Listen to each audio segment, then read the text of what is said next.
America के रक्षा मंत्रालय ने दावा किया कि उसकी एक ड्रोन फुटेज में यूएफओ जैसी एक चीज दिखाई दी। अमेरिका के मुताबिक यह घटना 2022 की थी, जब पश्चिमी एशिया में तैनात उसके MQ-9 रीपर ड्रोन की फुटेज में यूएफओ जैसी कोई चीज नजर आई, जिसके बारे में अमेरिका की संसद में अब बताया गया। हालांकि ये यूएफओ पश्चिम एशिया के किस देश के ऊपर उड़ा, इसकी जानकारी नहीं दी गई। पर अमेरिका की तरफ से जारी किए गए इस वीडियो में यूएफओ जैसी चीज साफ नजर आई, जिसका पीछा भी अमेरिका के MQ-9 रीपर ड्रोन ने किया। अमेरिका का दावा है कि वो लोहे की किसी गेंद की तरह दिख रहा था और आकार में चपटा था, जो कुछ ही सेकंड में ड्रोन की पकड़ से बाहर हो गया। हालांकि अमेरिका ने इस बात की पुष्टि नहीं की कि ये यूएफओ था या कुछ और, पर उसने दावा किया कि इस तरह की कई घटनाएं पिछले कुछ सालों में देखने को मिली, जो पूरी दुनिया के लिए चिंता की बात है। इस बीच अमेरिका की एक खुफिया रिपोर्ट में दावा किया गया कि चीन अब अंटार्कटिका पर भी कब्जा करने की तैयारी में है। वहां उसने अपने 5वें रिसर्च बेस पर काम शुरू कर दिया, लेकिन आशंका है कि इसके जरिए वो रिसर्च का काम नहीं बल्कि दूसरे देशों की जासूसी करेगा। जानकारी के मुताबिक अंटार्कटिका महाद्वीप में मौजूद इस बेस का काम उसने 2018 में शुरू किया था, लेकिन अमेरिका समेत कई देशों की आपत्ति के बाद उसे इसका काम रोकना पड़ा। चीन का दावा था कि वो अंटार्कटिका तक पहुंचने के लिए एक आसान और सीधा समुद्री रास्ता तैयार कर रहा है, जिसका बाकी देशों को भी फायदा होगा, लेकिन असलियत कुछ और थी। पश्चिमी मीडिया का आरोप है कि वो असल में वहां से अमेरिका समेत कई देशों की जासूसी का प्लान बना रहा था, जिस पर उस वक्त रोक लगा दी गई थी।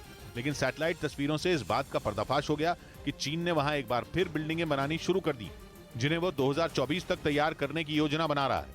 उधर खबर है कि शी जिनपिंग ने जिस BRI यानी बेल्ट एंड रोड इनिशिएटिव से दुनिया पर राज करने का सपना देखा, वही प्रोजेक्ट चीन को दिवालिया कर सकता है। ऐसा इसलिए क्योंकि रिसर्च करने वाले न्यूयॉर्क के एक संगठन ने दावा किया कि BRI ने चीन के 7800 करोड़ डॉलर यानी लगभग 6.5 लाख करोड़ रुपए डुबो दिए। ये वो पैसे हैं जो चीन ने BRI के लिए दूसरे देशों को कर्ज के तौर पर दिए थे। लेकिन एशिया और अफ्रीका के जिन देशों को चीन ने कर्ज दिया, उन्होंने कर्ज चुकाने से हाथ ही खड़े कर दिए। अब शी जिनपिंग का ड्रीम प्रोजेक्ट ही अधर में लटक गया है। BRI एक इंफ्रास्ट्रक्चर प्रोग्राम है जो चीन से होते हुए एशिया के दूसरे हिस्सों, अफ्रीका और पूर्वी यूरोप तक जाएगा। इस प्रोजेक्ट की आड़ में चीन छोटे देशों को कर्ज के जाल में फंसाकर अपना गुलाम बनाना चाहता है, लेकिन चीन का दांव उसी पर भारी पड़ता दिख रहा है। चीन ने जिन देशों को कर्ज दिया, उनकी आर्थिक हालत इतनी खराब हो गई है कि वो किस्त ही नहीं चुका पा रहे हैं। इस वजह से BRI का काम अटक गया है। इधर अखिल भारतीय हिंदू महासभा नाम के हिंदुवादी संगठन ने अतीक अहमद हत्याकांड के आरोपियों की मदद करने का ऐलान कर दिया। इस मदद में उन्हें कानूनी और आर्थिक सहायता देने की बात कही गई, जिसके तहत अखिल भारतीय हिंदू महासभा तीनों शूटरों के लिए वकील मुहैया कराने में मदद करेगी। हमें अपराध से घृणा होनी चाहिए, अपराधी से नहीं। हिंदू महासभा ने आशंका जताई कि आरोपियों ने किसी के दबाव में आकर अतीक और उसके भाई अशरफ की हत्या को अंजाम दिया। उधर मुंबई में एनसीपी के कार्यक्रम में शामिल होने वाले नेताओं की लिस्ट से अजीत पवार का नाम गायब हो गया। पिछले कुछ दिनों से अटकलें हैं कि अजीत पवार एनसीपी छोड़कर बीजेपी में शामिल हो सकते हैं, और अब मुंबई में एनसीपी के शिविर से भी अजीत पवार का नाम गायब हो गया।